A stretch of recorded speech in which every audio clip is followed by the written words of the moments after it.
welcome to the second Geekstalk podcast. The four of us are back again. So say hello everyone. Luke. Hello. Sammy. Hello. Dave. Hello. And me, I'm here, Lou. I sound a little bit deeper than last time we did this. I think I've possibly got tonsillitis coming, so I might be a little bit quieter, but still trying to keep some semblance of order to our ramblings. So this is our second podcast. Our first one was a spoiler cast of Batman vs Superman, The Dawn of Justice. We had a little bit of feedback that maybe we were a little bit too negative about the film, and it was slightly hard to listen to us tearing into it. So I thought I'd just start with the question, is anybody, now that we've had a week or 2 weeks to digest, feeling any more positive about that film? Nope. That's a no from me. No, me neither. Still contemplating asking for my money back. So yeah, sorry, no, still nothing good to say about that film, except, which leads us nicely into the first thing we've got to talk about. One thing we all agreed on was that Wonder Woman was one awesome part of that film, and we've had the Wonder Woman photo release just after we saw the film, in fact. So what are thoughts on that?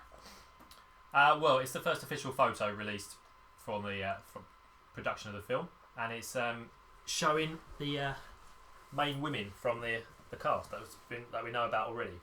So do we know character names? Obviously we know Wonder Woman, she's sort of front left, stood further forward than the other characters. Do we know who the other three characters in the photo are? Yes, we've got Robin Wright is in there, playing General Antiope, who's Diana Prince's aunt, or Wonder Woman's aunt. She's the one on the far right. Then we've got Queen Hippolyta herself, being played by Connie Nielsen. And then we've got Menelip. I don't know this character at all, but she's being played by Lisa Loveland-Kongsley, and I don't know this actress either. I have no idea what she's been in before. The photo, it looks cool. I don't know enough about the background and the lore to know how accurate it is. Costume design looks cool. That's really the only input I can say. It's another one where it's making me excited for this film and for the characters. It's a film, by the looks of this photo, full of strong females, which, as a female myself, is enticing. Am I understanding it correctly that the Wonder Woman is going to be an origin story? I think partially, yeah. But this photo especially looks like it's going to be based initially on the island of Themyscira, where she comes from, because she appears to be surrounded by her fellow women, Amazonians, and wearing some kind of scaled down version of a Wonder Woman armour, but it's almost like a training outfit. Full disclosure, guys, when I first learned about the Wonder Woman character, however many years ago it was, genuinely thought she was from the Amazon, as in the rainforest. Oh, Luke. That's right, yeah. Oh, bless To be you. fair, I'm not entirely sure why they're called Amazonians if they don't live anywhere near the Amazon. Maybe they run an online retail store. Maybe they do. Okay, I feel we've diverged slightly there. There's a shocker. Looking at the photo, it's kind of hard to get much of a feel for anything just from the one photo. The one thing I felt, it actually surprised me slightly.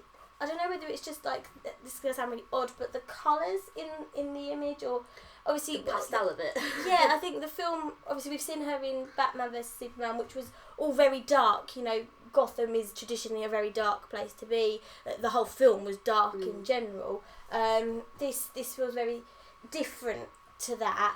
It feels almost otherworldly, I guess, which, they're kind of, it's almost the kind of sort of Norse mythology kind of, with Thor and Loki story kind of thing. It's got that otherworldly kind of feel to it. If you think back to Man of Steel, they did the same sort of thing in the opening show, opening scenes with being on Krypton. Yes. There's a similar sort of feel and look.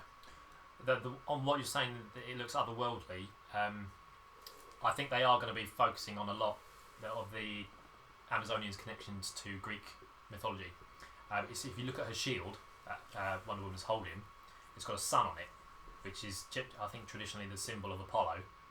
And apparently, in some of the text, she's had gifts from Apollo, and one version of her origin, I think she's like the half daughter of Zeus or something. So another origin, she's made of clay. But there are options with that they could be going with. Yeah.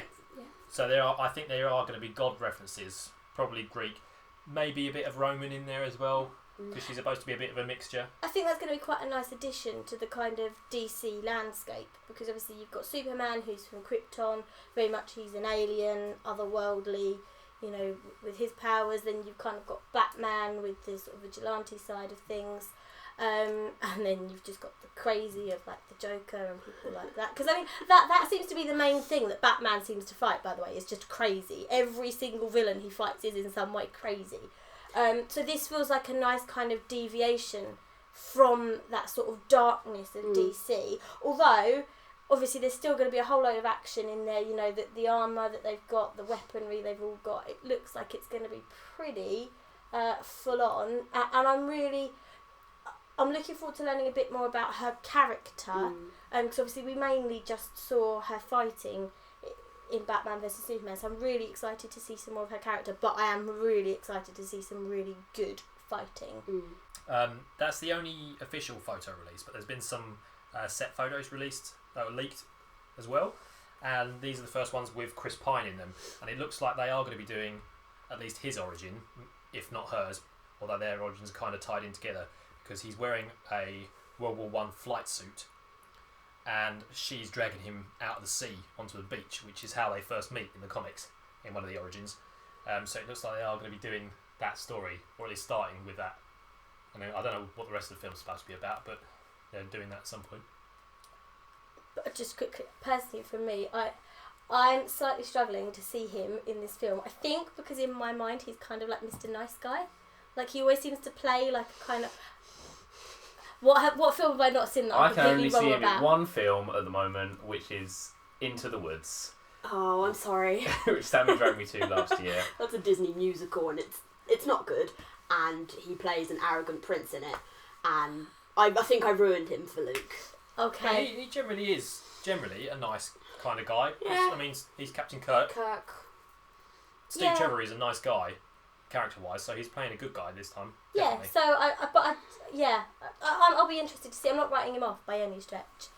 Is the character that he's playing, because again I don't really know much about, you know, their characters, is he an arrogant person? A little bit.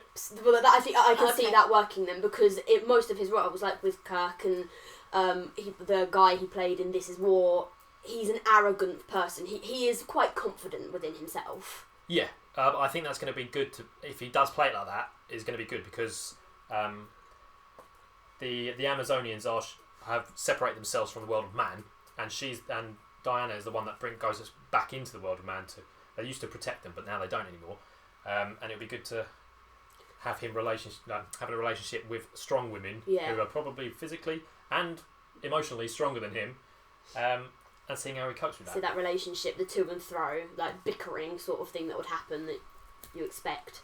Yeah, and she could kick his ass. Well, that too. So chronologically then, is this going to take place after Batman v Superman, or do you think they are going to have flashback scenes to her origin, or is the whole thing going to be an origin? Personally, I think it's the whole thing. Yeah. I think it's going to be all set before. I think I would prefer it that way too. Quickly touching on the point that you said, Lou, about this film. Again, judging by one photo, it's difficult, but it looks like it might be a bit brighter. I think DC need to do that because the last two films were so dark. I think it was the second Batman v Superman trailer that came out, which is the one where they revealed Doomsday, which is where there was a couple of like comedic moments, like the bit where Wonder Woman turns up and they say, "Is she with you?" No, I thought she was with you, and that gave me a bit of a smile when watching the trailer. That was the only joke in the movie. Yeah. And by that point, you've lost hope. Exactly. Yeah, no, I get what you mean. I think you're right. They need something a bit lighter. I think Jason Momoa has come out and said that Aquaman's going to be a fun film. Interesting. He has said that it's going to be a much light-hearted film than Batman v Superman, which, I mean, not much isn't more light-hearted than that film. I've got to say, the trailer's going to have to be pretty good to reconvince me about that film after the awful cameo. This is what I'm sort of hoping for this Wonder Woman film, is that it is lighter and it gets us more excited for Justice League and for DC's future. it wants us it gives us back that urge to go and see these films and want them to be out now. Yeah, I'm really excited. I don't know.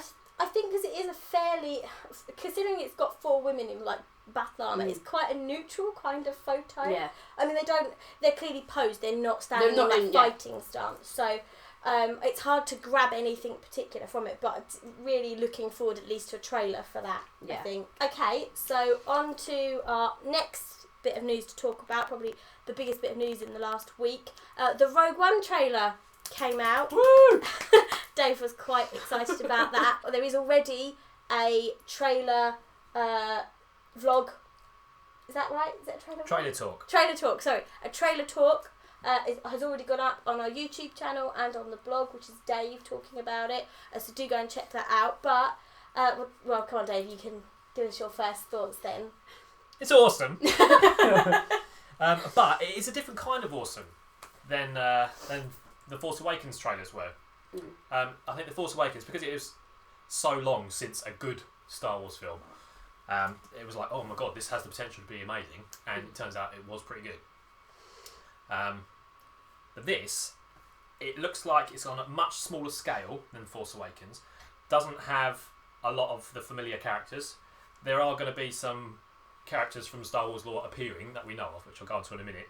But it looks like they're focusing on soldiers rather than the entire film being centered around the mythos of Jedi and Sith. The main character, Felicity Jones, is playing Jyn Erso, who millions of rumours and theories have already cropped up around her. The most prominent one is that she's actually Rey's mum, and is going to shack up with Luke Skywalker at some point, and then Rey gets born. Gets born. Oh, you wouldn't believe Dave has a daughter, would you? Okay, so other thoughts on it? You guys, you've seen it as well. For me, it had that Star Wars tingle for me. Do you know what I mean? Like, there's a special feeling when something Star Wars comes out, and I just sat there so excited. And I mean, I don't know much about this story. I'm unlike Dave. So just watching it gave me that real, okay, I really want to see this and I want to see it now. Well, you say I know stuff about the story. I know the story in terms of what was in the Legends expanded universe, but that's been put aside now. So this is going to be a new take on it. So we're probably going to get bits in that are going to have some drawing in, like, you know, from some of the books, etc. But a lot that's going to be new. Yep. I mean, for me, I like the trailer. I know you thought I was quite underwhelmed by it, and I wasn't. It's just, you're right in what you say, it feels very different.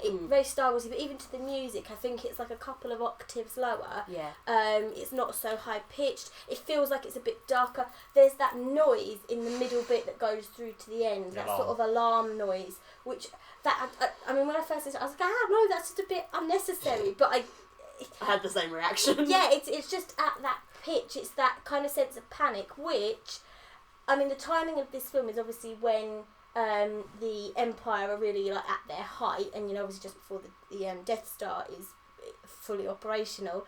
Nice. Thank you. Nice. I take a bow.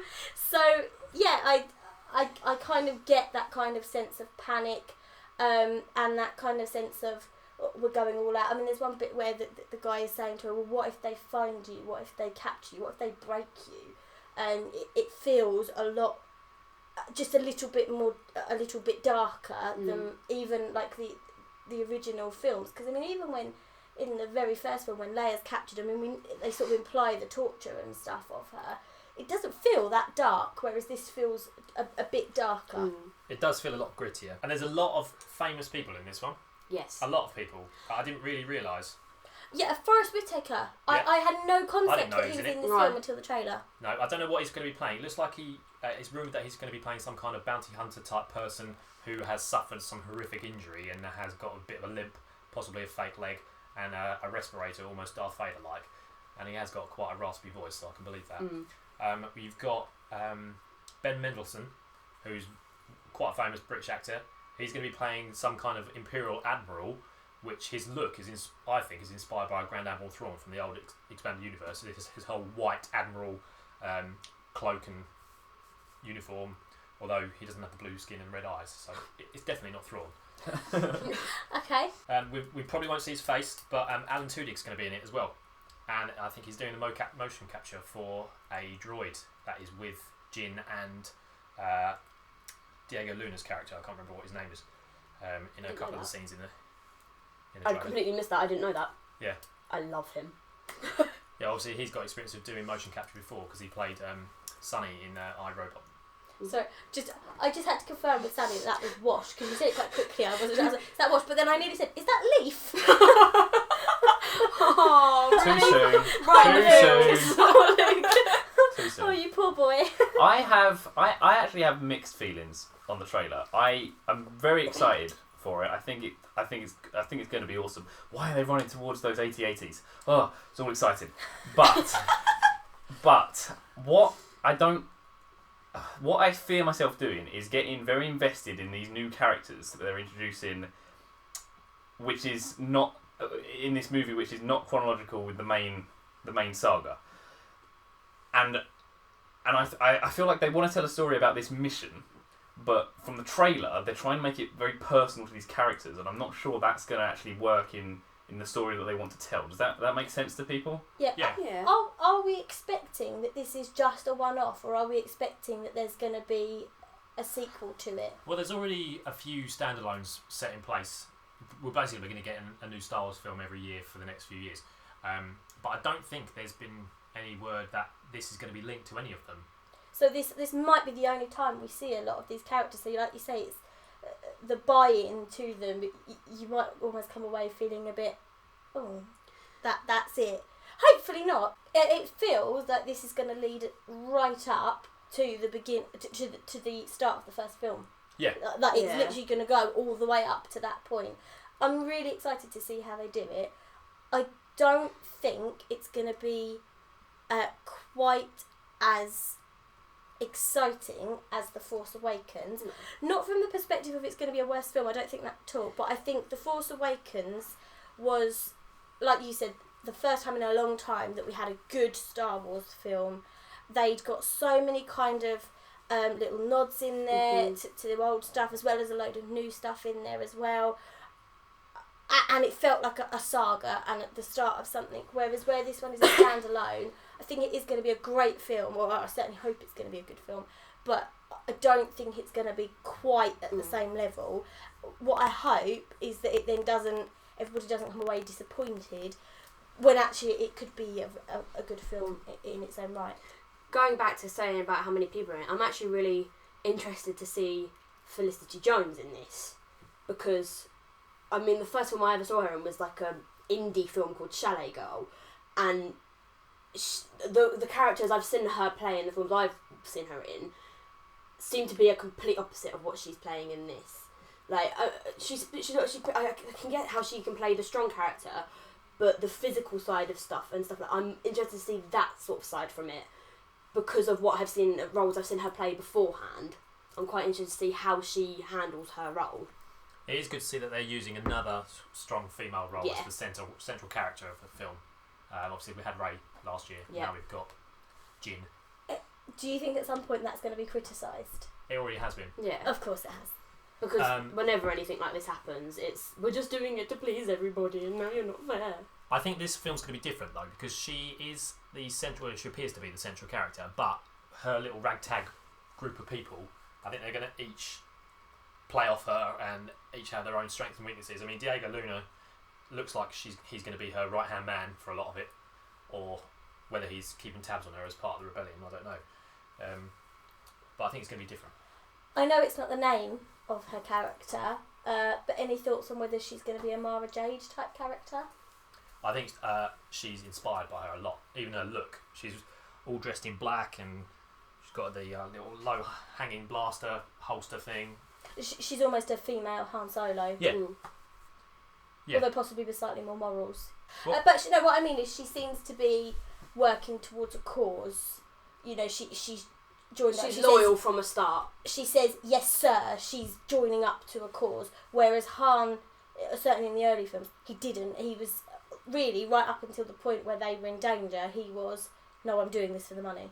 I think she's going to start off being a rebel, as she says she is, I rebel against everything, and then she's going to maybe realise what the rebels are actually fighting for. Because when the first time you see her in the trailer, she's handcuffed and being led through the rebel base. And then they're basically listing off her crimes that she's committed. And I don't know whether they're going to give her a choice saying, we lock you up, or you do this thing for us.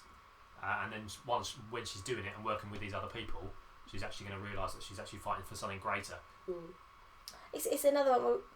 It's a trailer. It's a decent length trailer. But we still don't know a lot about the film, which is good. But we didn't with Force Awakens. No. We all went in there not knowing anything. I'm not sure we came out knowing a lot more, but it was great, and hopefully this will be the same. So, best bit from the trailer. What do you reckon? The AT-ATs. That is looking pretty awesome. I can't wait for like that. you say, why would they be running at them? They must be running away from something worse. My favourite bit, as someone who loves sarcasm, was the "I'm a rebel, I rebelled."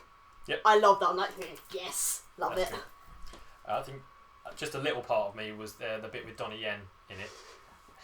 I think there's a rumour he might be blind in this, and there's been no mention of the Force at all, but he takes down a couple of stormtroopers with a stick.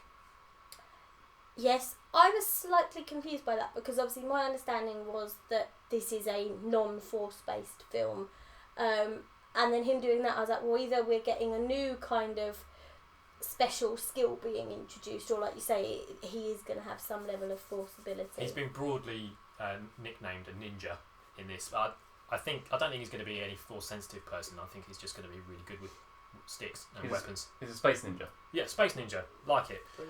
Also, I think the most interesting bit from the trailer is the bit where there's a hooded figure kneeling before what is either, I said this in my trailer talk video, a Bacta tank, which we've seen before in the Star Wars universe, or a cryogenic freezing tank.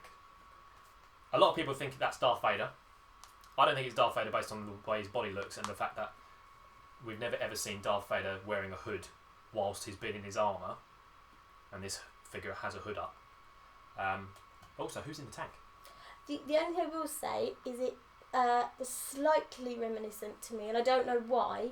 The trilogy of Star Wars books that I read, I can't remember. Yeah, it's the Empire series, yeah. Yeah, so there's a bit in there, or in fact they come back to this scene repeatedly, of Darth Vader trying to not have his helmet on for periods of time, and trying to be strong enough to be able to breathe. And I seem to remember that it's all the time he's angry, he can keep being but then the anger sort of washes out of him, and then he has to put the helmet and stuff back on. Yeah. And for some reason, that one scene, I don't know if it's just because it was the kind of solace of it, of this sort of dark, shadowy figure well away from people, and maybe it just matched up with the image I had in my head. That kind of came together for me. So I don't know if it is, and I'm not saying it definitely is, but I could kind of you can get understand it how it if could it be. was. Yeah. My guess would be the person in the cryo chamber of it is the Emperor. That's based on the royal guards that are seen in the background. It's likely, I think. And Yeah, he wasn't in the best state at the end of Revenge of the Sith. I know he was in a better condition than Darth Vader was, but he's an old man who was a bit screwed up. Oh, so we think it might be him in there after Revenge of the Sith, and then before the first actual film. Oh, the timeline just screws with my head. That's it. Like that, some sort of life-prolonging thing, maybe. Hence, he's then back when effectively once the Death Star is built. Yeah. Okay. One last thing on Yeah. that. What do you think the title means? Rogue One. Any Star Wars fan will tell you, if they hear Rogue, they're going to link it to the Rogue Squadron of fighter pilots. Now, it was rumoured initially when it was announced that this film was going to be about Rogue Squadron's formation. Now, we don't see any evidence in the trailer that there's a fighter squadron, apart from the scene with Donnie Yen, where there's a crashed X-Wing in the background. Actually, something I was going to say earlier, something I was surprised by, was that there was no real flying... No space battles. Yeah, no space battles, because Rogue One, I didn't know about the Rogue Squadron, but I thought Rogue One was the name, was like a code name for a fighter pilot. that was what I thought it was going to be, and I presumed that she was a fighter pilot. So that might be a part of my confusion with this trailer as well. I really hope that everyone's just been like thinking it the wrong way or has been saying it wrong. Like, it's not Rogue One, it's she's a Rogue One. Yeah. That's how I hope for it. That's what I'm hoping for. That's good. I like that. That is good. I like the fact that they've called it a Star Wars story, and they've not just gone Star Wars. Are we going to get the normal scrolling text at the beginning? What do you reckon? I think so. Yeah. Probably. Yeah. Maybe it will scroll down. Ooh, rogue. Edgy. No. I might leave if that happens. That will break me. Okay, so from one trailer onto a next, but moving into the TV world, and this is where I'm going to dip out of any useful conversation. Game of Thrones trailer. Luke, I think you should probably kick us off because you're more invested in Game of Thrones. Well, there's been a few teaser trailers, one of which dropped this week. There's nothing really we haven't already seen in the trailer that came out this week. Just other than it's gonna be bloody good. That's all I'm gonna say. Like literally bloody good. Yeah, I mean, I've seen approximately 10 minutes of the very first episode of Game of Thrones. That long? That long before I went, no, and walked out. That was all the sex stuff, wasn't it? You got through that, and then as soon as the violence kicked in, you're like, Yeah, that no. was it. I left. I remember the exact moment Laura left, and it was when Jamie pushed what's his name out a window. Bran. Yep. And Laura went, I've had enough now. That's the end of the first episode. Well done, you made it a whole episode. No, I don't think I even I made thought it you that saw far. that bit. No, I think what happened was we watched like the first 10 minutes. I'm sure there was a bit where either people got decapitated, they stuck heads on spikes or something like that. And I went, nope, not for me, left. And then we came back into the room just as the kid was being pushed It will out the be window. when Ned Stark executed that guy. Probably. Oh yeah. Anyways, the point is, coming back to season. not watched it. No, season 6, which starts in a couple weeks or around the same sort of time that Civil War comes out. There's been a few rumours floating around as to people that are coming back, people that are leaving. One of which is being played by, or a new character in fact, is being played by Ian McShane. He's playing a character rumoured to be called the Elder Brother, who comes from the books. Fair warning, I haven't read the books at all. And he has revealed, and probably got in trouble for, some sort of spoiler, the fact that he is bringing back a character believed to be dead. Ned! Not Ned. Oh. No, now I have read about this. Yeah. I haven't read a lot about it, but I did read that there is a guy that is going to be in it who, like you say, has got in trouble, and he basically then said, "Oh, it's a TV show. Why is everyone getting so annoyed that you spoiled it?" I think he's actually come out and said that he doesn't like the show as well, and he's in it. Excellent. But the character they've rumoured, or is rumoured that he'd be bringing back, is a character called the Hound, who was probably one of my favourite characters. He delivered my favourite line in the whole thing, which I can't repeat now because there's too many bad words in it. I hope they bring him back, because I said so Laura, you won't know, but this character, the Hound, is basically a knight, or a disgraced knight, and he's basically renowned for being violent and horrible. And he was left at the bottom of a cliff after losing a battle with another knight, broken legs, in a bad way. Go on. Right, hang on. It's amazing what I could pick up by osmosis. Stanza Stark leaves him there? Or someone Stark? Arya Stark. Arya Stark leaves him there thinking that she can't help him, and then she's going to be majorly surprised when he turns up, and presumably he's going to be pretty peed off. She leaves him there so he dies. So he dies, right. Yes. Yes, so presumably not going to be great for her if he turns up. Sammy's got a point. She won't see him coming. She's now blind, isn't she? She is now blind. See, I'm getting it through osmosis. So last we knew about him, he was basically left for dead. Arya Stark, again, you don't know, but has a list of people that she is going to kill in her mind. She's going to kill. She's already ticked one of those people off her list in the last series, and he was on her list. But rather than actually commit the final act and kill him herself, she just leaves him there. And so, although we don't actually see him die, it's presumed. It's presumed that he did die. So whether or not this is sort of going into that side of the show and bringing people back from the dead. We don't know yet, but I think it's going to be the Hound. Is he the guy played by the Yarp fella in Hot Fuzz? Rory McCann, plays him. You've seen Hot Fuzz, right, Lou? No. Have you not seen Hot Fuzz either? I think I have. But you don't don't like Nick Frost? I think that was pretty much where it came from. It is also rumoured that Ned Stark is going to be back in the show. Yeah! Via flashbacks. I really thought you were going to say webcam for some reason. No. I was like, wow, I'm Amazing. missing out. Via flashback, but it's also rumoured that he's going to be played by a younger and a different actor. Ned Stark was this. This was Sean Bean. Yeah, the guy who dies constantly. Yep. Yeah. So which is why I'm assuming they didn't get him back, because they're just going to have to kill him again. Indeed. Now, like I said, I don't know a lot, but I pick up on headlines. So I know you were quite distraught at the time. Jon Snow. Now, obviously, I'm pretty sure it's been confirmed that Kit Harington is back. Well, it's been confirmed that he has visited set. Okay, There's so many different headlines about whether or not he's alive or dead, or if he's seen in the background of a trailer.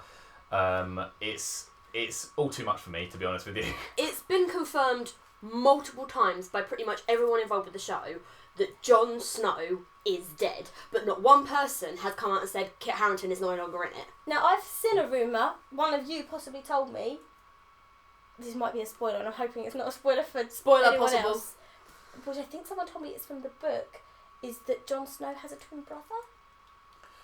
I wouldn't know if it... well, to be fair, where the show is at the moment, they've passed the books now. Okay. So, if that is the case, we haven't heard anything in the show of that. It's rumoured that that Ned Stark is not even his dad, and that he's perhaps related to the Targaryens and Daenerys Targaryen, and that they're going to somehow be brother and sister at some point. This show has got a lot of incest in it, and so I can't keep up.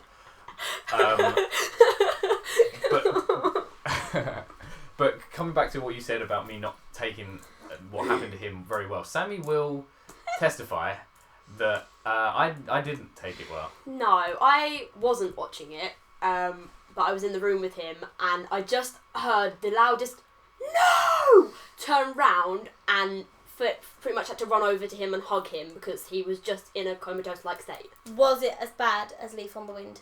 Yes, far worse. It was, far it was worse. worse for me. I was more dear. invested in It Jon was Snow. awful. I felt a bit bad for him. It wasn't good. I kind of, at the point I am now, I kind of hope that he's not back.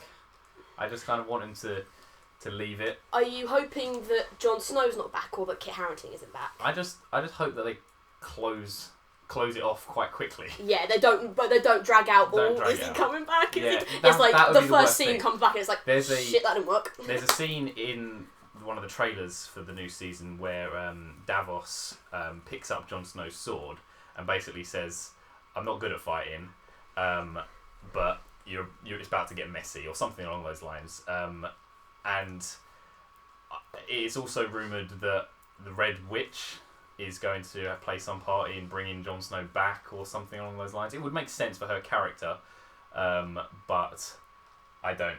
I hope it doesn't happen. That's really my thoughts I on think it. that's fair enough. Yeah. One thing you mentioned actually a minute ago was that the TV show is now past the books. Now the books are still being written, aren't they? Yes. George R. R. Martin is just annoying his fans by not writing it. Yeah, but it's an interesting thing, and I don't know that it's really happened before, where you've had a TV series like this being made, where it's then gone past the book. So now the show script writers are writing where they want the TV show to go, and presumably George R. R. Martin is not presumably going to go, "Oh, well, this is now what I'm going to have to write." He's obviously clearly got his George story R. R. planned Martin out. has kind of separated himself a little bit. He's still involved, obviously, but he's separated himself a bit, and he's come out and said that much. What I will say about the books is the last two, forgive me, I don't know the titles, the last two books happened, as far as I know, like concurrently, but focus on different characters. So they happened in the same time period, but with lots of different characters. I'm just going to say, with the books, Laura, our dad has read them, Yeah. and he has said that there are a lot of things that happen in the TV show that just aren't in the books.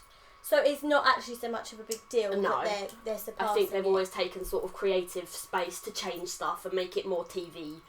But is it possible that actually is going to have an influence? If there are some characters who are in the books where, you know, like say George R.R. Martin hasn't written their conclusion or where they're going, that they're going to have to be maybe a little bit more careful about making bold choices with the characters that are in the book. And like you say, keep that focus on the characters that maybe are background characters in the book. Do you think it may...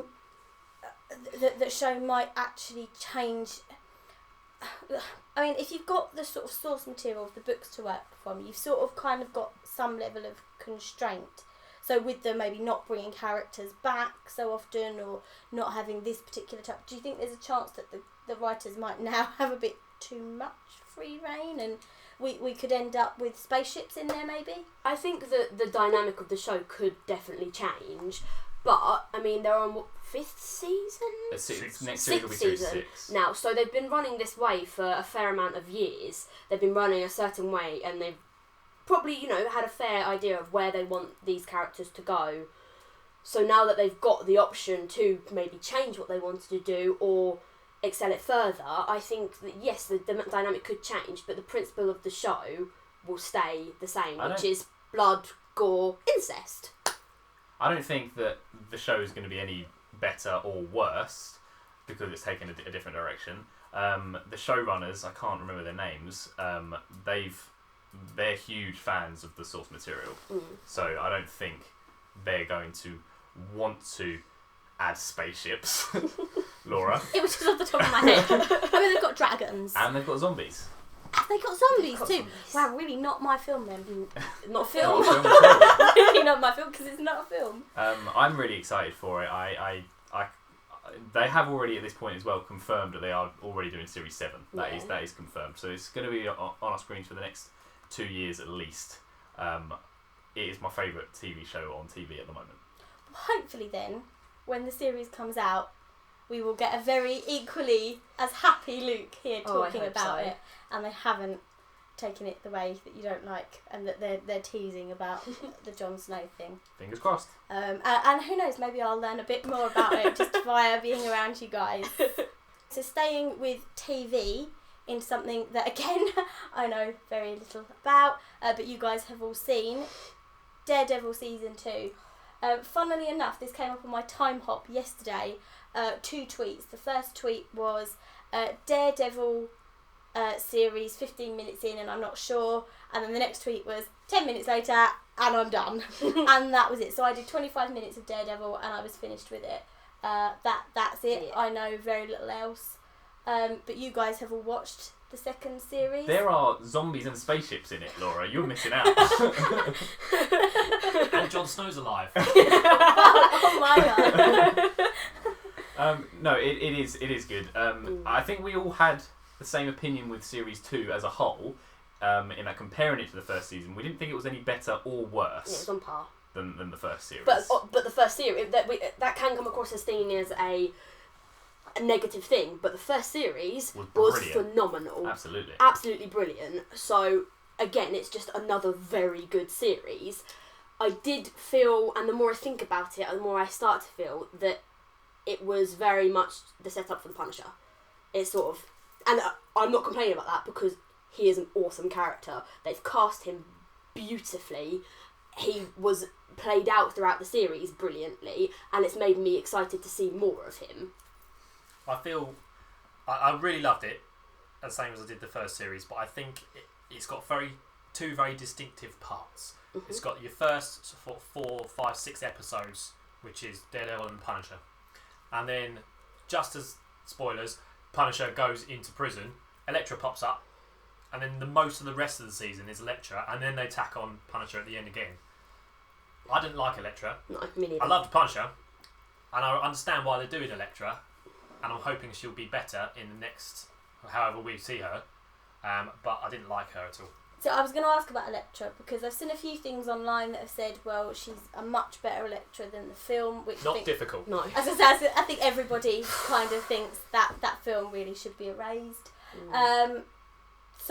But you don't like her. I liked her fighting. I don't like her interaction with Matt Murdock. I didn't feel their relationship. I know they did a flashback to when they were together originally, when they were both in college, I think they were. And it just felt really awkward. And it basically, he realised she was a homicidal maniac from very early on. And then they didn't see each other for years, and now she's popped up again. But they just don't... There's no chemistry there. And then for some reason, he's decided to... Matt Murdock, that is, he's decided to go away from Karen. They were starting to have a relationship, pretty good one, and he's gone back to Elektra. That was my issue with the series, is that the series I feel has always put across that Matt Murdock as a person can be a bit of an idiot. He's not a very fair person sometimes, but that's because he's doing it selflessly in a way to protect his friends and the people he cares about. But in this, it was like Dave was saying, the beginning of the series pushed so much Matt and Karen, and it was working. I was shipping them, as it were. No, you were shipping someone? I live on Tumblr, it happens. And then all of a sudden I feel like there was a natural sort of separation for them, but they didn't build it up enough for it to be that much hitting you, that like, didn't really hurt the fact that they weren't really together anymore, because they went on one date, had a bit of a kiss, and that was sort of it. And then all of a sudden he's like, Elektra, I'm going to stay with you, we're going to do it our way, and I'm just like, oh, you just don't want to be alone, do you? This is painful. Matt's opinion of Elektra changed throughout the show multiple times. My main problem with her, I didn't dislike her. I thought it was good to bring her into the show at this point. My main problem with her is it seemed like the writers of the show didn't know what to do with her. She turned up and pulled Matt away from his friends, away from his girlfriend in this case. Then she left, or she was due to leave. Then they brought her back and she was fighting Matt again. Then they were best friends and planning and lovers and planning to run away again. It kind of they kept swapping and changing their minds with her, and that's what. And then I think we've already established at this point. There's going to be spoilers, and then they killed her. Yeah. And then at the end, she's not quite dead. So I think she is dead, but they're going to be bringing her back. Yeah. There's a theme in this podcast. I mean, I'm coming to the conclusion that resurrection is just the most overused plot device ever. Oh, it's comic book. The comic book rule, the golden rule is whoever can die can come back, except Frank Castle's family. Yeah. The only characters that stay. I really like the Punisher though. I'm gonna just get my criticisms out of the way of the show now, because I really did enjoy it. My main problem with it is it was similar to my problem with Batman v Superman actually. Is it was billed and marketed to be Daredevil versus Punisher. There was 13 episodes in this series. The first 4 was Daredevil versus Punisher, and the rest wasn't. Yeah. Yeah, it wasn't so much as a versus, was it? It was them. It was coming to a point where they could both coexist. Yeah. Those 4 episodes though, awesome, amazing. Yeah. And a lot of these scenes where Daredevil and Punisher are on screen together, ripped straight out of comics. Yeah. Like the conversation they're having on the rooftop when he's chained to the chimney. Some of those scenes, he's literally picked it off the page and put it onto screen. The dialogue's almost identical. There's the fact that Daredevil has the gun strapped to his hand and he's all chained up, straight from the comics. And it was awesome. And they both played each role perfectly. Yeah, this is what I was going to ask, because obviously when they cast, what is his name? Charlie Cox. Yes, Oh, yeah, okay. that's what I mean. When they cast Charlie Cox as Matt Murdock, Yeah. I mean, I was quite surprised, because the only thing I've ever seen him in is Stardust, which I do happen to like that film. And It's a obviously very different character. entirely different, so I was quite surprised. But you said, certainly after the first series, really good. Yeah. Yeah. Well, apparently he was in Boardwalk Empire before this, and he played a darker character in that, because it's all about gangsters and stuff like that. So, but apparently he was really good in that as well. I didn't see it. He was really good in that. But yeah, he surprised me in series 1, and he is really good. I like him a lot more as Daredevil than I do Matt Murdock. But then I think that's because Daredevil's the superhero, whereas Murdock is just the man. But no, I think season 2, he's improved since season 1, which was impressive in its own right. John Bernthal as the Punisher, amazing. I do think to a certain degree though that it's almost written for the way that the fans loved Daredevil. You know, I mean, he's played brilliantly, and as you say, he's a superhero. And I think it's written that you don't really like Matt Murdock because he is, for want of a better phrase, an arse. He's selfish. Yeah, he's selfish he's sort of, that's the thing, the confusing thing is that he's selfish by being selfless because he thinks, you know, at the end of the day, he's protecting Hell's Kitchen, which is selfless, but he's doing it for selfish reasons in a way. Another thing that I was expecting to happen, which didn't, which is another spoiler, as soon as they announced Punisher was going to be in it, I thought Karen Page was going to die, because there's one storyline where the Punisher and Daredevil are having a fight, and Karen Page gets caught in a crossfire and dies. So I was convinced that was going to happen, and I was quite disappointed that she didn't. Do you think that could happen in the future?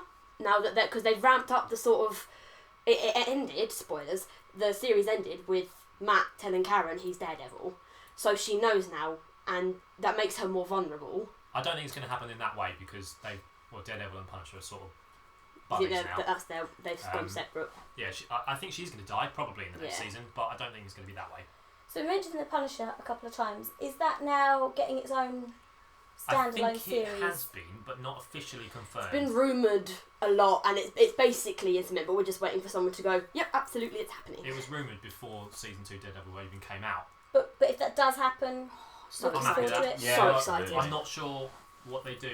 Are they going to go sort of the Thomas Jane Punisher film route and just show him going around beating people up? Or say beating people up, killing them, punishing them, if you will, or if they're going to do a prequel. I don't think they'll do a prequel. I struggle to think at the moment how they will continue his story, but that's because the whole murder of his family was wrapped up at the end of the series. I thought he was brilliant. The Punisher, best bit of the series by far. Yeah, it's funny for me. It felt like although they had rounded up and finished off the family thing, I felt like he had a lot more left to do. When you were watching him become the Punisher, when he's in the shed and you see him spray painting and making his costume, which was such an awesome fan moment. For me, I was like, okay, I'm ready for more of you now, and not a prequel. I want to see where his character can go next and what he can do. Good to see Fisk. I enjoyed it. I thought it was good. In fact, probably one of my favourite scenes was the one where him and the Punisher were beating each other up for fun.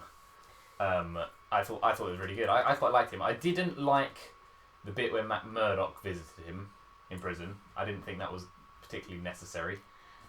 Yeah, I agree with that. I think that Wilson Fisk was necessary, but he wasn't a majorly good part of it for me. I like the idea that he is still in power, so to speak, behind bars. But he's shown that he can arrange anyone to walk out of prison. Why don't he just walk out himself?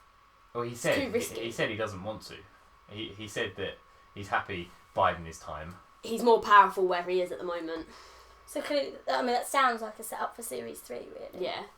Potentially. I think they're playing up to something very big, which is why I'm saying it's necessary. I like Wilson Fisk as a character, and I think if he's back in the next series, I think he could play, again, a very dangerous man, and it could be very interesting. But for season 2, I wasn't that invested in his character.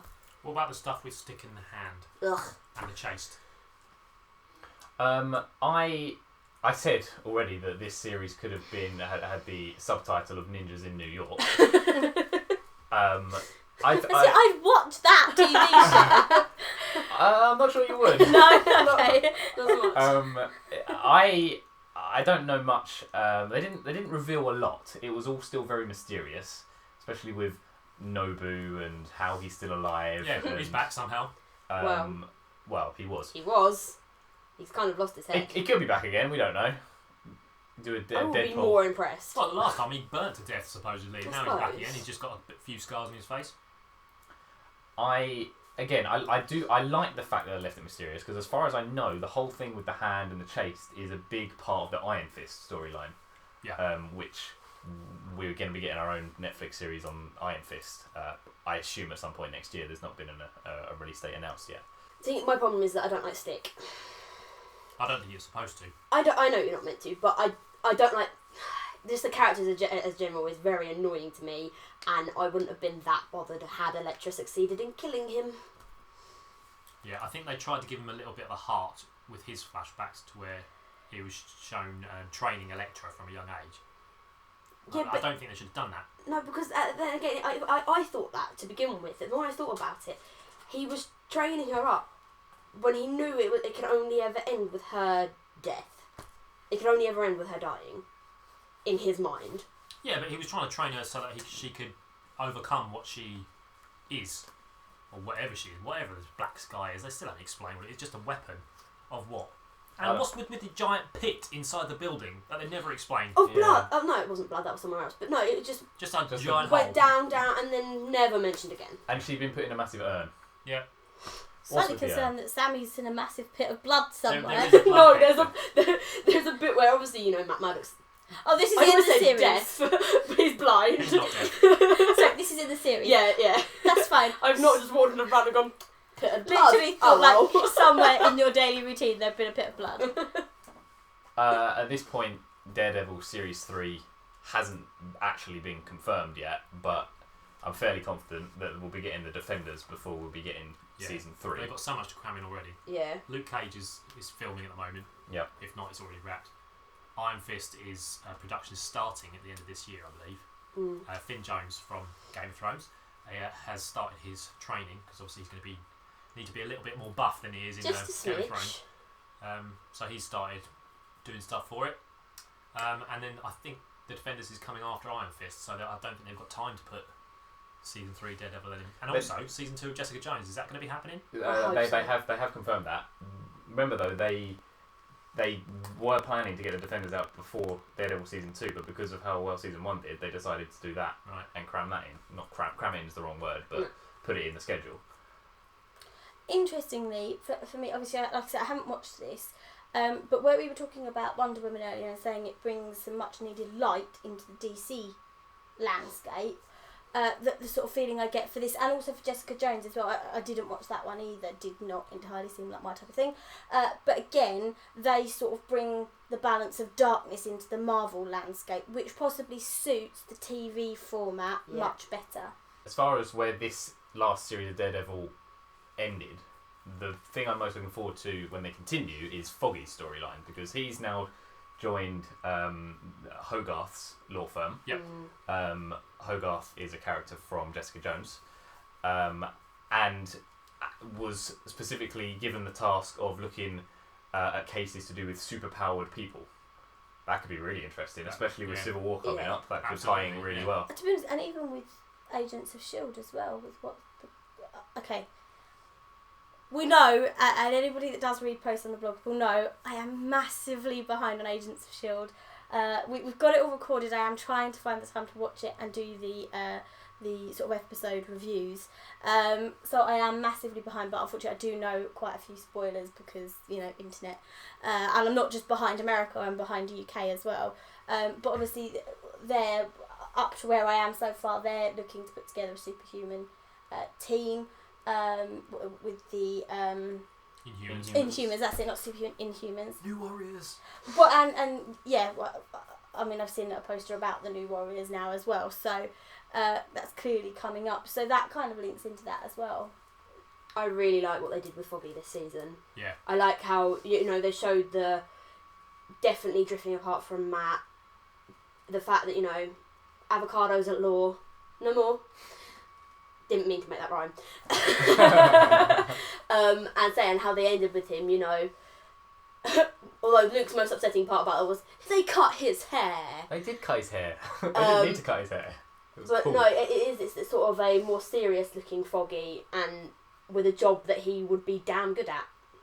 Yeah, and the fact that he doesn't need Matt to be successful. Yeah. He is an amazing lawyer in his own right, and there's a few scenes throughout season 2 where he shows that he diffuses an emergency room full of gang members who are ready to kill each other just by talking to them. Yeah. And he's just awesome. It shows just how clever he is. Foggy was awesome this season. Yeah. I agree. Okay, well, while we're on Marvel, it makes sense then to stay with Marvel for a bit. That deep sigh was Sammy, because she is nowhere near ready. So what, we're 3 weeks out now from Civil War. Obviously third Captain America installment, although I'd argue it's almost a third Avengers installment as well, albeit it's not so much the Avengers. So okay, we already know that it's going to destroy Sammy entirely. Not convinced I'll be leaving the cinema with a sister anymore. Obviously, we're hoping to do a podcast about it. Again, it might just be 3 of us, not 4. Right, so just before we actually talk about the sort of all the trailers that we've seen and what we're ready for, one thing we're all fairly set on: someone's going to die. Maybe more than one person. So what we've actually agreed is that all 3 of us, 4. So I'm not dead yet. I'm already discounting. All 4 of us are going to email our Jack email account with our predictions of who is going to die in this film, and when we do the podcast or the spoiler cast from that film, I will open the emails during that podcast and see who was right, if any of us. I mean, at this point, I'm tempted to just list every character as a possible death. But there we go. So that's what we are going to do. We are going to email in who we think might die. And if anyone listening feels they want to do that as well, we'll give the contact details at the end as well as to how you can do it. You can do it on Twitter as well. And we'll keep a list and we'll see who's got it right about who's going to die. Okay, so... I'm doing it now. You're doing it now. Well done. That's very effective of you. I've sent it. Okay, so I just want to start off. I've got 2 sort of news bits about Civil War, and I'll do it whilst I can still talk about it. The first one is that it's been confirmed how long Spider-Man is in this film. It was quite uncertain for a long time, and it's been confirmed that in total we are getting 20 minutes of Spider-Man, 10 minutes Peter Parker. Now, we've had discussions within ourselves of where we think those times are gonna come in. It's longer than I think any of us were expecting. A lot longer, yeah. And I think we've all sort of come to the agreement that Peter Parker wise, there will be at least some of that 10 minutes will be before the big fight. The big fight. The car park scene. The car park scene, as I'm referring to, because it literally looks like they're in a car park. And Dave, I know you were saying, Dave and Luke were saying that possibilities of Iron Man and him designing the suit. Yeah, I think the scene with Peter Parker before the big fight, I think that's going to be the Iron Man recruitment scene, where he's heard about Spider-Man in some way, and then he goes to find him and gets him on his team. And that's where it's been confirmed as well, he's going to be having more than one Spider-Man suit. So the first suit he's going to have is going to be very homemade. We don't know what it's going to look like. And the one we see in the trailer is the one that Tony Stark has either made for him or helped him make. Hence why it's so advanced. Exactly. And it's got the old shutter eye things, which everyone thought was the animated eyes like Deadpool. But you can hear the little as it opens up. Yeah. But yeah, so a little bit beforehand, before the big fight, and I think the rest of the Peter Parker bit is going to be after the big battle. I don't think Spider-Man's going to die. Just putting that out there. Mainly because he's got his own standalone film coming in a few years' time. Be a bit awkward if he does. I need to resend the email. I'm doing mine as we talk. Okay, so that was your first bit of news on it. Your other bit of news? Yeah, my other bit of news is that the Russo brothers have come out, and as most people have probably figured out by now, I am a massive fangirl. I have a lot of ships, a lot of OTPs, and constantly live my life on Tumblr. And the Russo brothers come out this week and said that there is a kiss in Civil War, and it's between 2 people that people probably won't be expecting. Now I'm going to come out straight away. I know that everyone laughs at me because of the whole Steve and Bucky Stucky thing. I love their relationship. Not necessarily a romantic one, but I love their relationship. But I know in my heart that it should and will never happen on the big screen. I don't think I want it to happen. But I do have an inkling of who this kiss could be between, and I'm interested to see if you guys agree or who else you guys think it could be between. So my immediate reaction is that it's going to be Wanda and Vision. Yep, I'll go with that. I was going to say Rhodey and Tony Stark, but Sammy threw a pillow at me. Yes, I did. That might be the kiss of life, because in the trailer we see that it looks like Rhodey's fallen out the sky and may have died. So maybe it gives him the kiss of life. Does that count? I don't think so. They definitely mean a romantic kiss. Right, okay. How about him? Oh, God. Falcon and Black Widow. Because nothing against her, but all the Avengers films and all the MCU films that she's been in, she's kind of working her way around. She is a bit, and her current one has kind of disappeared. I personally don't think it will be that. If it is that, Bruce is going to be angry. You Poor won't like Falcon. him when he's angry. No, personally, I think because of where they left Age of Ultron, with the Hulk flying off in the jet, Hulktasha. which I didn't like him flying off in that jet. I really didn't. I don't know why. It just looked ridiculous. But anyway, him flying off in the jet, and because of the fact that she then had that little scene with Nick Fury saying, oh well, I hoped you were going to get together, and almost that he'll send us a postcard at some point. Like that hasn't been closed off, and it felt a little bit shoehorned in anyway. Yeah. But then part of that was just because of the time elapsed between the previous film and Age of Ultron. So part of me just thinks it wouldn't be right to completely undo that with Falcon. But I'm not saying it would be terrible if they did. It's just hit me because of a character that I keep forgetting is in this film. Sharon Carter. If anyone knows Marvel Comics, her and Cap are together a lot That of the time. wouldn't be unexpected. No, but maybe it is unexpected because they had a little bit of chemistry in Winter Soldier. But apart from that, he was shown to be a bit mistrusting of her because obviously she told him she was a nurse, and then she's actually an agent. But she's in this film and apparently playing quite an important role in this film. But, Steve is willing to go to war for Bucky. We've had trailers and TV spots where Sharon is fighting Bucky. Is he really gonna, bros before hoes, but basically is what it comes down to. Well, maybe they're fighting over him. Oh, No, that would... Sharon and Bucky. Shucky. No! Shucky. Shucky. Oh, I love it, Shucky. Don't mess with my fangirl heart! No, actually something that just came to mind then was Cap and Scarlet Witch. The reason I say that is because there's the bit in the trailer where they're sat around the table and she's obviously quite upset by the footage of Sokovia, and he says, okay, that's enough. It's just that level of protectiveness. And actually, it's almost... I probably could be wrong, but it felt a little bit how he was in Cap 2 towards Black Widow. Because that there was almost romance in that between the two of them. And he made some sort of, you're not as bad as you think you are, and there was the kiss kind of thing. So it just made me wonder whether that might be the kiss that's in there.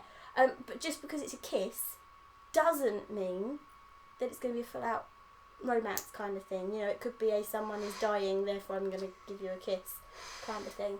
There's a bit of an age difference between There's a Steve bit of and an age Wanda. difference between Cap and everyone, really, It's a other bit- than Bucky. It's a bit icky, isn't it? So if we're It's a going little by bit that, and it's Steve, then literally the only person he's allowed to kiss is Bucky. Look, just because you want it to happen doesn't mean it won't. Leave me alone. Doesn't mean it will. Oh dear. Yeah, but then by that terms, Vision can't kiss anyone because he's only like a year old. That's true. Yeah. There we The go. closest person in age to him is Spider-Man. Confirmed. Double Okay. Vision. I Sorry. can't even think of a ship name for that. I'm gonna call reining it in now. Yeah. Okay, so we've talked about the romance side of it. We've mentioned we know that at least one person is going to die. So first thoughts: is it more than one person that dies in this Yep. film? Yeah. Probably. Yeah, I definitely think it's more than one. Don't give your answers. obviously. No, don't give her answers, obviously, but I think for the story, it will have more impact if somebody on Iron Man's team dies. In the comics, during one of the fights, it is somebody on Cap's team Goliath that dies. Yeah. that dies. Yeah. But I think for the cinematic version, it will have more impact to the story as a whole if somebody on Iron Man's team dies. See, I think it will have more impact on the audience if it's one from each. Yeah, possibly. It will also depend on who does the killing. Yeah. A lot. Going off from that, there's bits in the voiceovers from the trailer where Tony is saying that something like, "You're not who we thought you were," and you're assuming that he's talking to Cap, So maybe he has killed someone from Iron Man's team. Oh yeah. Maybe because the assumption is that he locates Bucky. I think we're of the assumption now that Bucky has been reconditioned into being the Winter Soldier at some point. Poor Sammy's going. Okay, Sammy's just going to sit quietly in a corner. That he's been reconditioned into being the Winter Soldier, that he possibly is involved in a bombing, which then is sort of the trigger point for the... is it still going to be the Superhuman Registration Act? Do we know? I don't think we think it's going to be a registration, but I don't think version of it. Enhanced, maybe. Okay, so we think that's kind of what sets it off, which then leads people out to try and capture Bucky. Cap, we already know, has got his side project looking for him. He locates him and takes the decision to protect Bucky over the forces he's supposedly working with. Which is where him and Tony are then on separate sides and everybody takes their sides. Some of the surprises was, I think, that Black Widow appears to be on Tony's team. Yeah. Although we wonder if she switches back. Again, there's a scene in the trailer where I can't remember specifically what the word is, but she says something to Tony and then walks off. She says, I'm not the one that needs to watch my back. There you go. And then later on, the bit just before Spider-Man turns up, Black Widow's standing behind Cap. So yeah, possibly she's a double agent. I mean, it would make a lot of sense for her to play that role, and arguably, given that is her expertise, actually doing it within that group of people who supposedly are the only team she's really been a part of, they're her family, would really be to her skills. Within that, there's the scene between Black Widow and Hawkeye. Are we still friends? That depends how hard you hit me. That could be him knowing that she's a double agent, and that's just a bit of play pretend to make it sell. I mean, yeah, and that is one thing. I know in the first film everybody kind of thought that Hawkeye and Black Widow were going to be a thing. I'm glad I like where they took their story. I love the whole friendship backstory with them, like to his kids calling her Aunt Nat. You know, that's really great. And I can't believe that really that's going to be properly torn apart in this film. But I mean, I said it when I saw the trailer. I said to Dave, I said, it looks epic. It looks absolutely fantastic. I'm not going to enjoy watching this film. It looks brutal. I think that's the point. Yeah, absolutely. I've never been more scared to see a film. Well, there we go. Okay, so we don't want to sort of overdo the Civil War talk, because obviously we'll talk about it again in a few weeks. But it does lead nicely, and we mentioned at the beginning there about Spider-Man being in this film.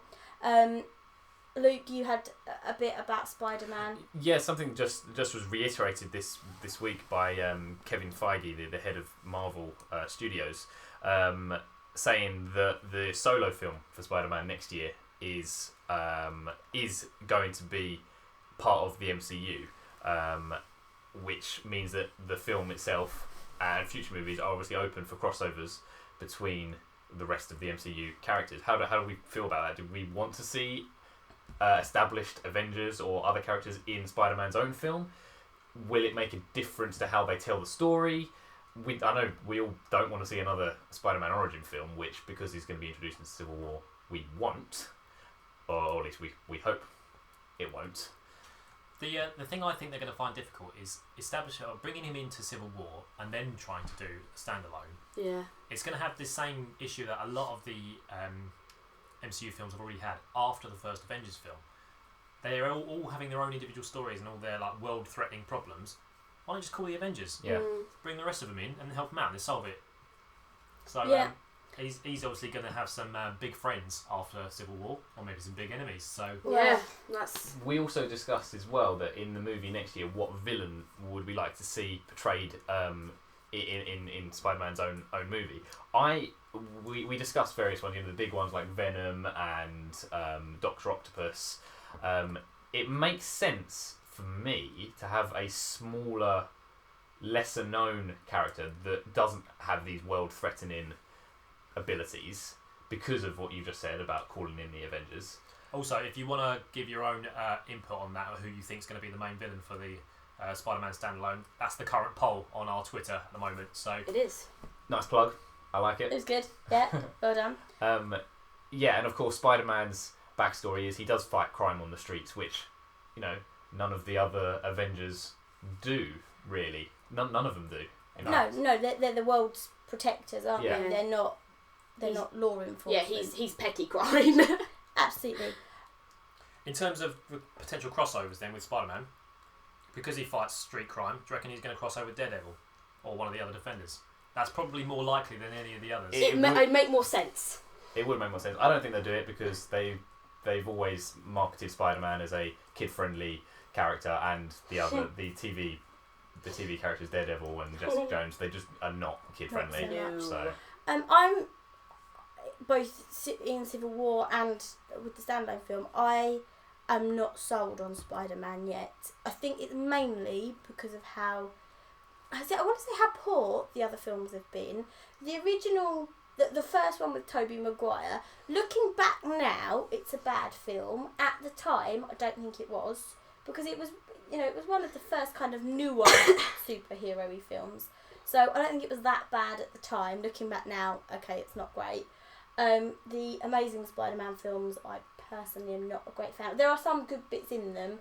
There are certain bits I didn't like. So I think one of my worries is that so far Spider-Man just keeps missing the mark, and I'm really worried that if they bring him into Civil War, or that they are bringing him into Civil War, because they have been so on track with Avengers and stuff, that this could derail it slightly if they miss the mark with him. I'm hoping they won't. Well, with Civil War, there's already, I don't think it will, but there's already a chance that they could oversaturate it with too many characters. There are characters like Sharon Carter that we know is in it. Crossbones is another guy we haven't spoke about, and we know he's in it. Black Panther is a new character coming into it. Ant-Man, Giant Man. There's already a lot of characters, so I can see your point. I would like to say one thing about the old Spider-Man films. I would still consider Spider-Man 2 one of the best superhero movies. That is good, yeah. Yeah. Which is the second one? That's the one with Dr. Octopus.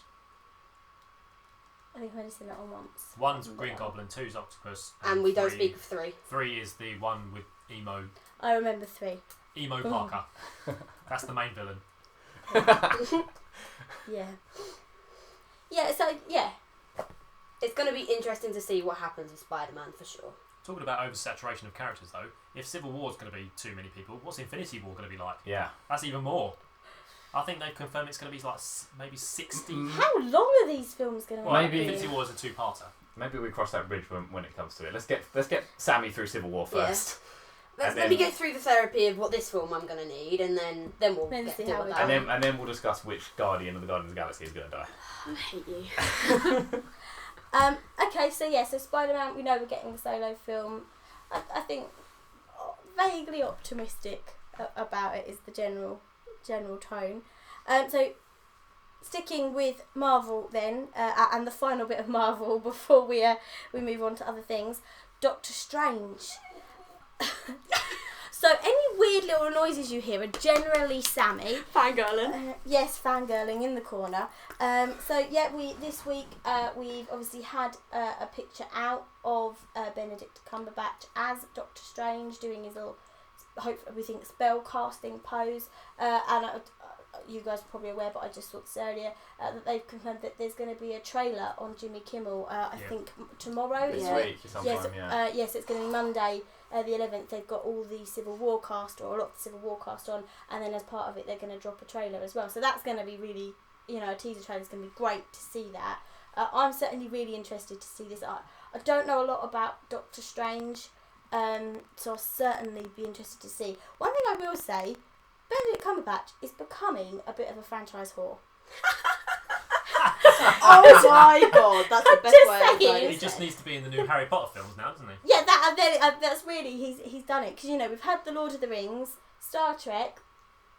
The Hobbit. He played. Hobbit, yeah, Yeah, I was sorry. going to say, he's not in Lord of the Rings. And then now he's in Marvel. So really, he just needs to do Harry Potter and Star Wars. Get him in those two, and I think the man really. He's already got a Star Warsy sounding name. Yeah.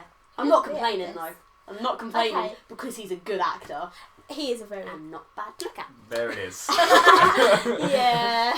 However, I must admit, from all these photos, he's not the thing that has made me the most excited about it, but I'm liking the look of, now, I'm gonna say this guy's name completely wrong, Mads Nicholson. Nicholson. Nicholson. Oh, okay, it is, I thought it was gonna be said I haven't actually differently. seen pictures of him. Oh, you have? they look amazing. The visual, the makeup effects look awesome. I'm gonna look him up now. And I love him. I think he is a fantastic actor. I've seen him in a couple of things. Obviously, I think the first thing I ever really saw him in was James Bond, Casino Royale. Good villain. He's got a good villain look. He's got a villain look, absolutely. And then I watched the Hannibal series, in which he plays the title character damn well. I'm hoping it doesn't. I've not actually seen who he's playing. I don't think it's really been released the name of the character that he's playing. But if it's meant to be a creepy mofo, he is going to nail it because he's got a creepy persona about him. In the characters that he plays, we know he can do that well. He is a good villain. Also, he's in Rogue One. Just putting that out. Oh, he's also in Rogue One. I haven't really followed much of the Doctor Strange stuff. I know they finished filming this week. I think that's right, isn't it? They finished filming in the last week or so. Just because Benedict Cumberbatch is off doing something else. Yeah. I'm excited for the film. I'm excited for them to introduce a new character. We've just looked up a picture of Mads Mikkelsen. You need a close-up of his eyes. It looks a little bit like he's from a Kiss band, a Kiss tribute band that's gone a bit wrong. I am looking forward to the film in the fact that I think it's about time that they do give us a new story of a brand new character without introducing them beforehand. They're obviously we're going to see, like we said, Spider-Man and Black Panther, who are both getting their own movies. I'm excited. I like Benedict Cumberbatch. I don't really have much else to say on that one. He looks awesome as Doctor Strange. He looks like Doctor Strange would look like in real life. The outfit, I'm glad they haven't tried to make the outfit too real world. Yeah. It is very much, you look at the guy and he looks like he can wield some magic. Although they have scaled down the size of the collar. I mean, that's probably just practical. Yeah. But no, him and, what's his name? Chiwetel Ejiofor. That's why I probably pronounced that wrong as well. Yeah, I tried not. I stayed away from that one. Playing Baron Mordo, I think is the name of the character. They're in a lot of the photos together. And his outfit is not as green as it is in the comics, but it's still pretty good. And they look like they're kicking some magical arse on the streets. Do we know where the majority of the film is supposed to be set? I have no idea. Because he had the name drop, which was on the screen in Winter Soldier. Yes. On the computer screen, and I was trying to remember where that actually pointed to, where him being at that time. Well, Jasper Sitwell name drops him, doesn't he? When he's being interrogated on top of that building by Cap and Falcon and Widow. I don't think he was on the screen anyway. I thought he was when the helicarriers were pinpointing the dangerous people. I thought he was one of them on the screen, and I was trying to determine whereabouts, or trying to remember where he was on the map. The only reason I say that is because don't let it be New York again, because New York gets a lot. That's where it was filmed. That's my problem. I kind of was like, Marvel have got a thing about the beards, because it's almost the like goatee. Yeah, they've got a real thing about goatees. Oh, can you imagine if Cap or Bucky had a goatee? No. Oh, that'd be amazing. No. But as I say, going on his look is very, very close to the comic. He even has his, I think it's called the Eye of Agamotto, which his pendant that he's got around his neck, which is one of his magical totems. So whether he's going to be using some others, we saw another one inside the vault in Asgard. I think in the first Thor film.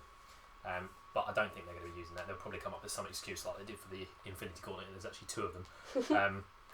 But no, he looks like Doctor Strange, and I'm pretty confident this is going to be an origin story for him, properly origin, and it looks like they're doing the former surgeon into Sorcerer Supreme with the broken fingers. Where does he come from?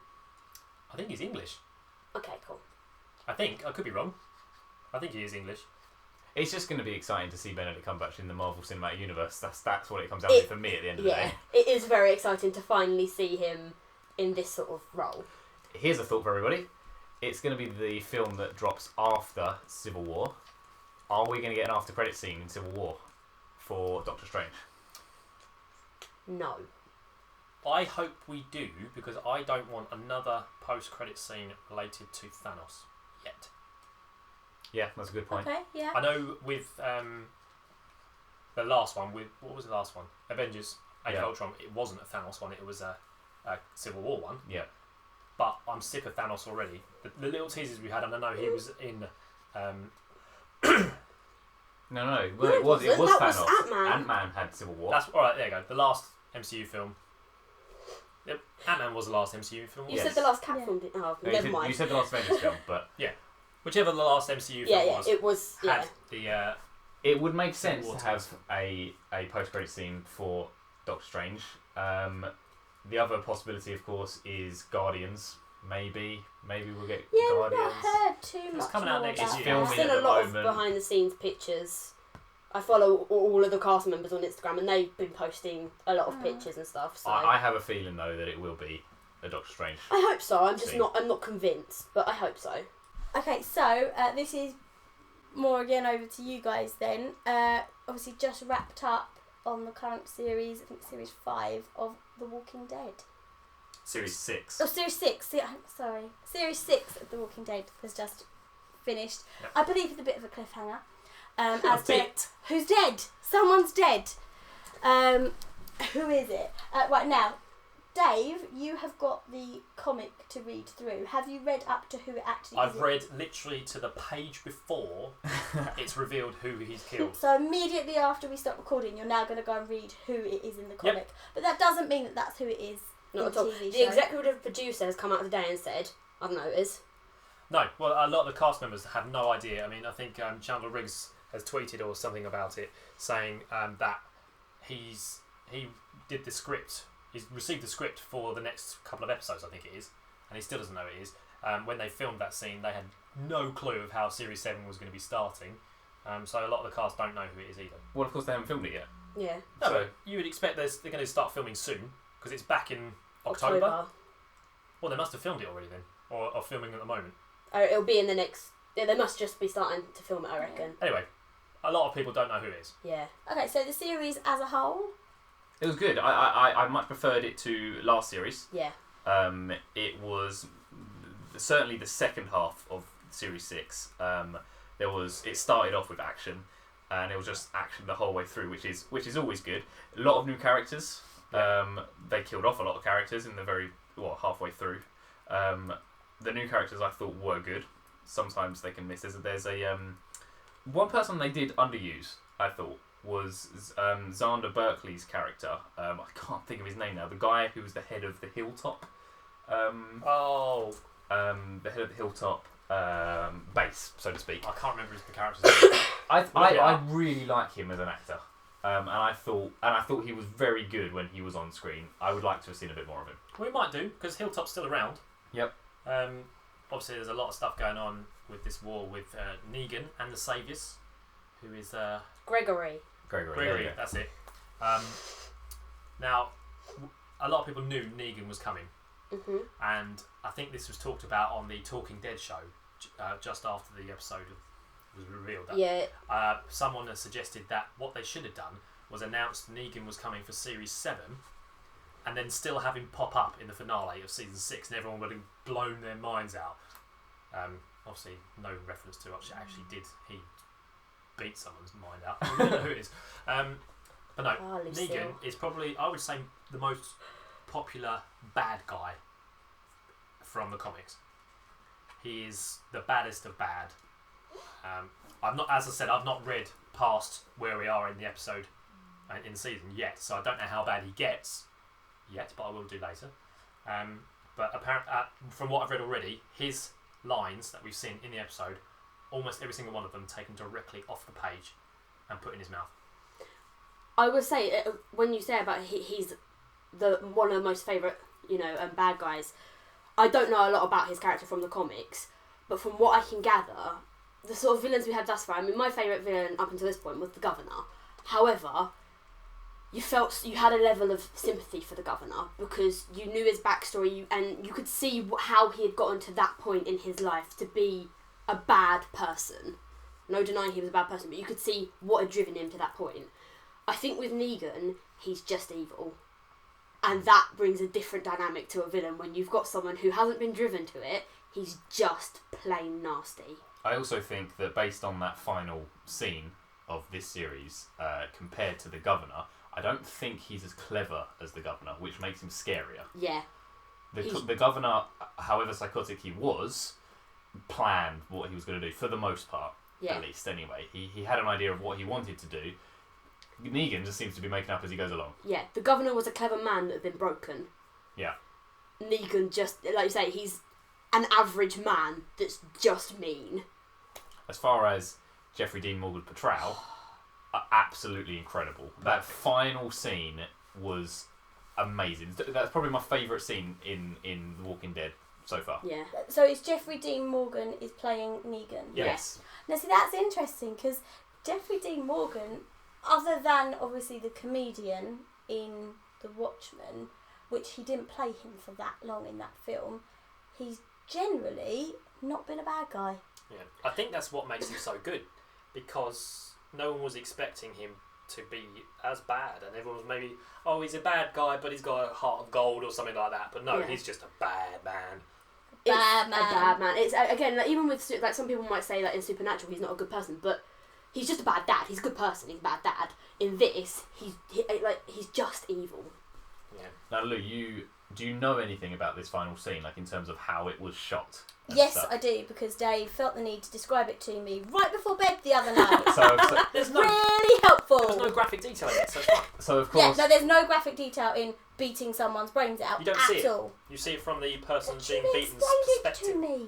So Anyways. of course, we've got to wait until October now to find out who it actually is. So, who do you think it is? I'm staying at this. Sammy knows who it is I in read the the comics. book. You've read the book. I read the scene. She read it earlier today. I read it yesterday. Why? Because I'm evil. But I don't think that will necessarily mean anything, because they've already shown that they will do death differently. Okay. In the well, show. Let's just Sammy, go with... then, don't use that we've used. Before you read that, who did you think it was after watching the scene? Oh my god, what's his name? Abraham? Abraham, yeah, say. Who do you think? I think Michonne. Sure. And just to sit on the fence, I genuinely thought Abraham or Michonne. Oh. Because the way they've shot it, you can't tell where he's standing and who he goes to. They mixed it all up.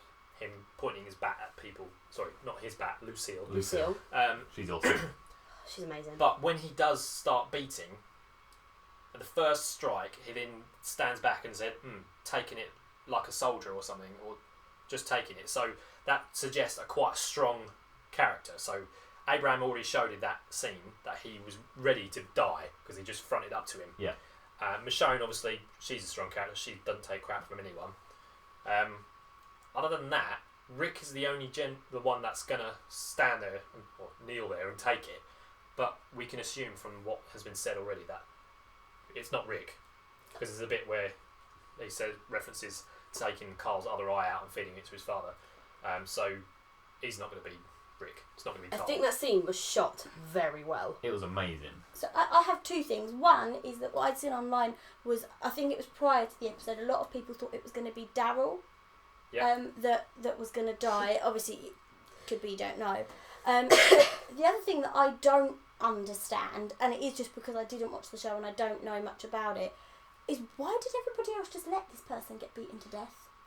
Well, they don't have a choice. They're Yeah, surrounded by They're surrounded by Yeah, it's not just Negan and Lucille. No, I got that, but I guess it's just how my understanding of the show was, or of the characters in the show, was that they wouldn't just I think that goes. them. Sorry, I think that goes to just how scary Negan is.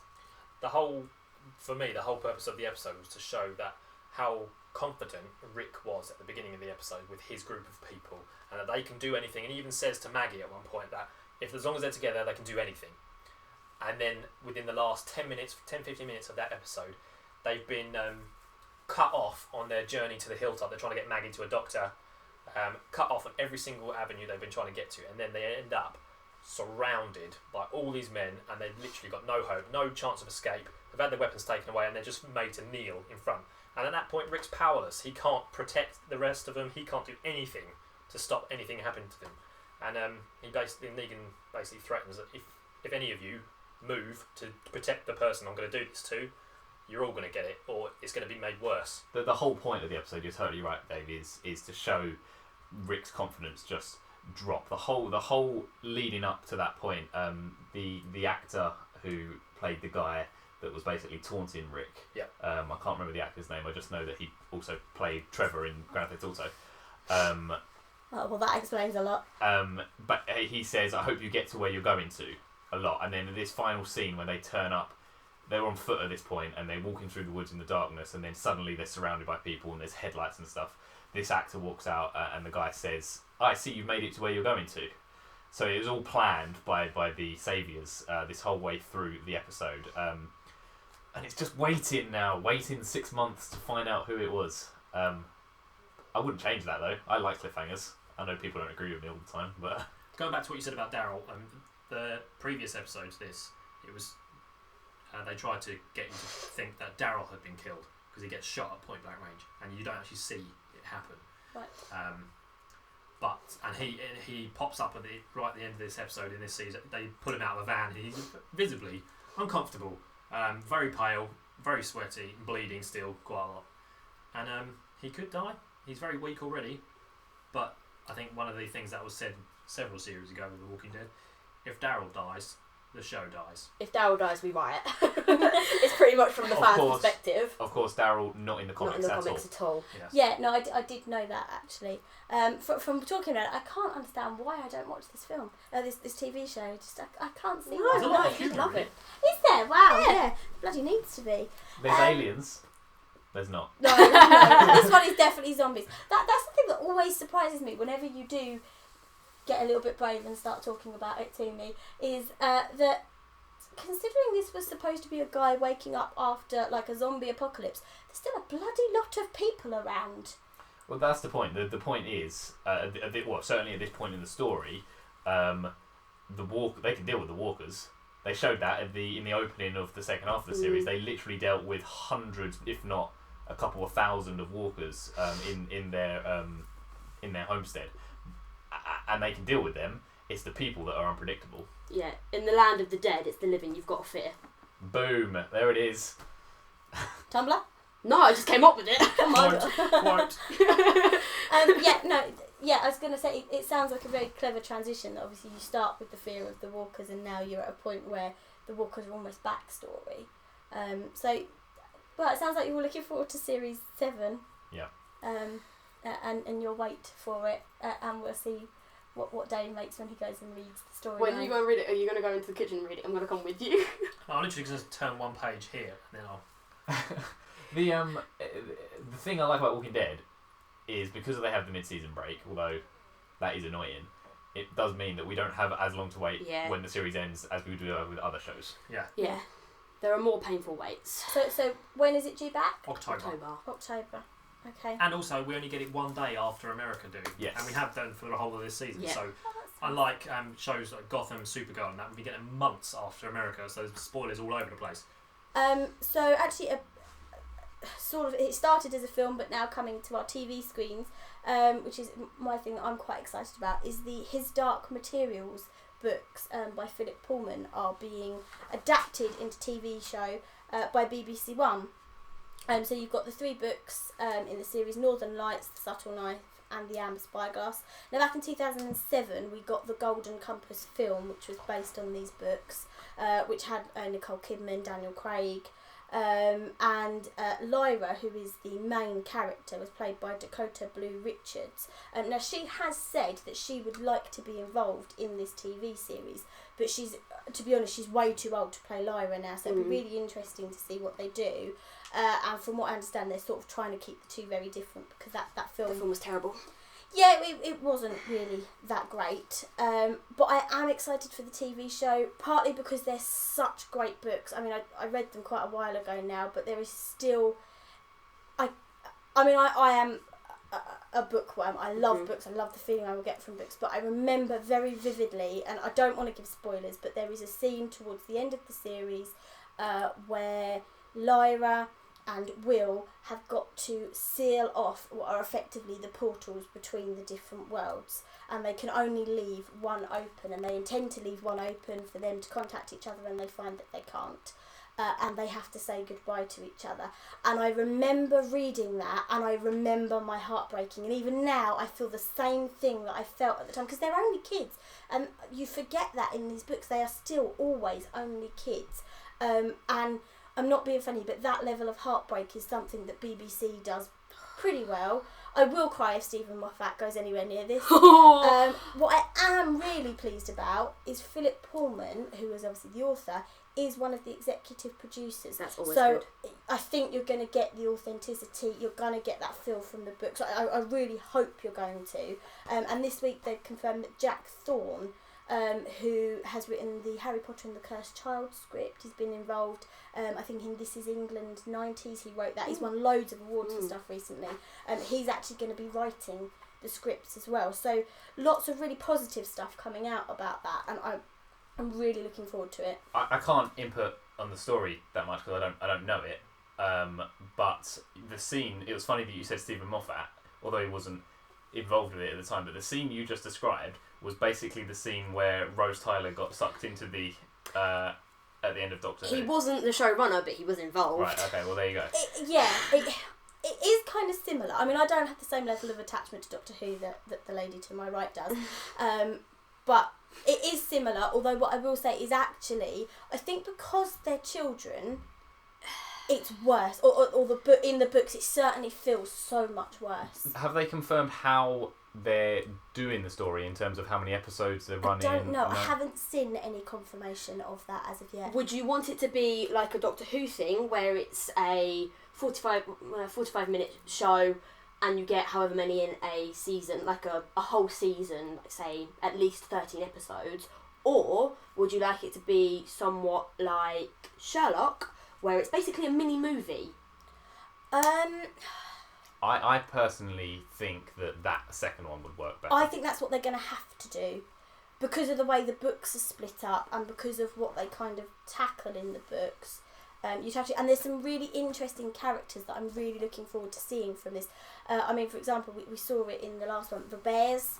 I'm really looking forward to see how they portray the polar bears. That's the only thing from that film I can remember. The polar bears. I'm really interested to see how they do. I can't remember what they call them now. It's a bit like their familiars, effectively, that they have, how they portray that.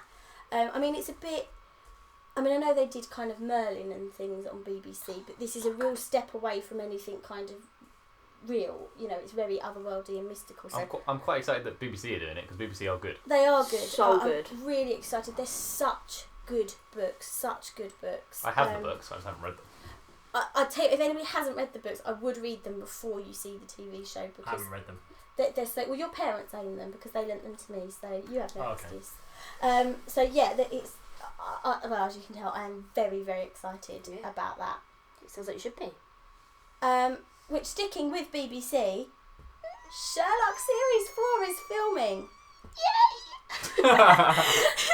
So this is the thing that I alluded to earlier, why I assume that Doctor Strange has finished filming now, because Benedict Cumberbatch is now, well, as of yesterday, was on his way to Wales, Cardiff, to start shooting. Mark Gatiss, at the beginning of the week, came out with that little snippet saying, you know, the game is back on, and I am so excited. I haven't seen the end of season 3 yet. Yes, well, that's, at this point, a breaking point in our relationship. Don't spoil it for me. I didn't like it. Okay, don't say any more. No, but with the way that... I won't go into details, but with the way that season 3 did end, and the way that the Christmas episode went, very, very excited for what is in store for us in season 4. Very hold excited. on. I didn't like the Christmas episode. Yeah. I liked it in season 3. I thought that's how it was. But no, very excited for what is in store. We don't know much yet, but we know that it's starting, and next year we get Sherlock back. Which I think a lot of people have been waiting for a long time. There's not much more we can say on that one, but good to know it's filming. It'll be back next year.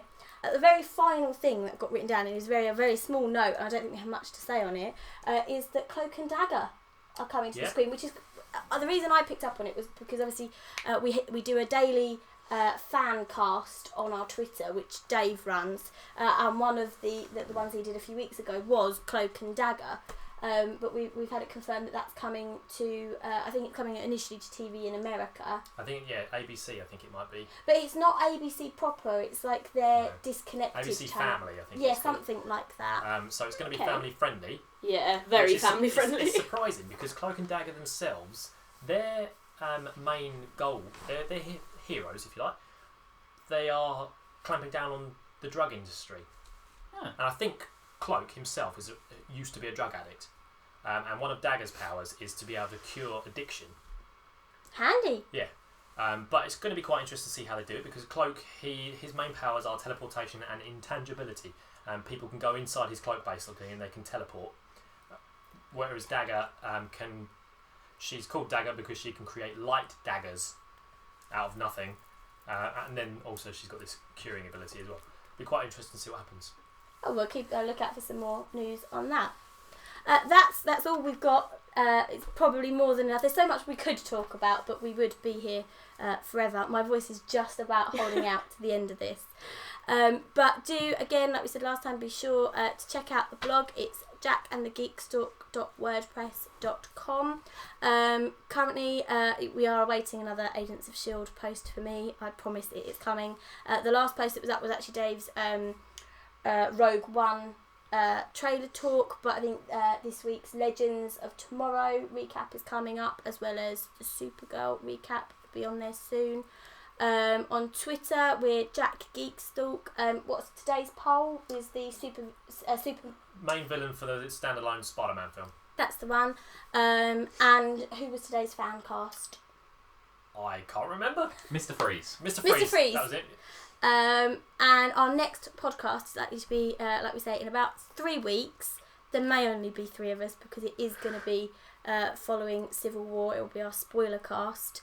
There could be less of us. There might be less of us that survive. Yeah. I might not survive. Yeah, it might just be me and Luke. It could just be me because I'm probably least invested. In a shocking twist, it could just be me. It could just be Sally, yeah. It will just be an hour of crime, but it could just be me.